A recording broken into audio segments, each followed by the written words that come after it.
మాట్లాడతామంటే అది కూడా మాట్లాడుకోకుండా రాయలసీమ ద్రోహే కాదు, వాల్మీకి పోయిన ద్రోహి జగన్మోహన్ రెడ్డి మమ్మల్ని అన్ని విధాలుగా నాశనం చేశాడు.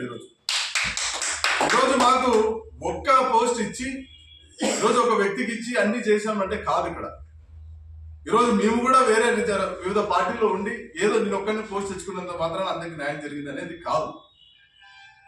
50 లక్షల వరకు ఈరోజు వాల్మీకి పోయిలు ఉన్నాం.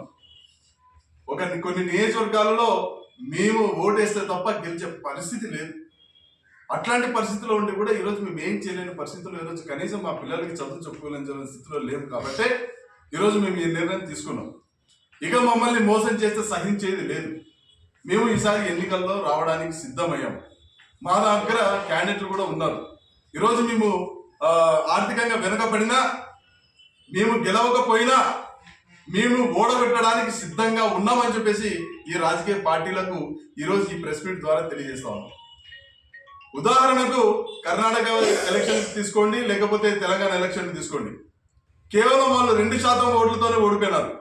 రాజస్థాన్లో కావచ్చు, మధ్యప్రదేశ్లో కావచ్చు, లేదా ఛత్తీస్గఢ్లో కావచ్చు, ఓడిపోయిన ప్రభుత్వాలని కూడా 2%తోనే. 2% అంటే మహా అంటే 10 లక్షల ఓట్లు. మేము 30 లక్షల ఓట్లు ఉన్నాం. గ్యారెంటీ చీల్చుతామని చెప్పేసి ఈ ప్రెస్ మీట్ ద్వారా తెలియజేస్తాం. తప్పకుండా ఈరోజు మేము పాపులేషన్ స్టాటిస్టిక్స్తో సహా ప్రతి పార్టీకి డిమాండ్ చేస్తా ఉన్నాం.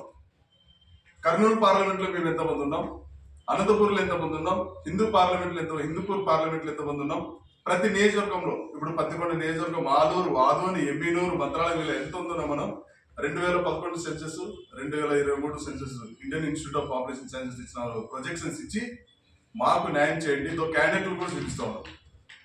ఇప్పుడు మీకు క్యాండిడేట్లు దొరకకపోతే మేమే మా వాళ్ళు ఉన్నారు, పలానా వాళ్ళు ఈరోజు కమ్యూనిటీ కోసం పనిచేసిన నాయకులు ఉన్నారు, వీళ్ళకి న్యాయం చేయండి అని చెప్పేసి ఈరోజు చూపిస్తున్నాం. వాళ్ళకి కూడా మొన్ననే బీజేపీ అధ్యక్షులైనటువంటి పురంధేశ్వరి గారికి ఇచ్చాం, తర్వాత కాంగ్రెస్ పార్టీ అధ్యక్షుడు రుద్రరాజు గారికి, తర్వాత తెలుగుదేశం అధినేత అయినటువంటి చంద్రబాబు నాయుడు గారికి, వైఎస్ఆర్సీపీ సజ్జల గారికి కూడా ఇచ్చాం, తర్వాత జనసేన మనోహర్ గారికి కూడా ఇచ్చాం.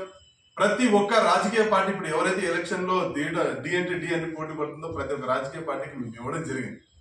వాళ్ళని విన్నవించాం. మీరు 20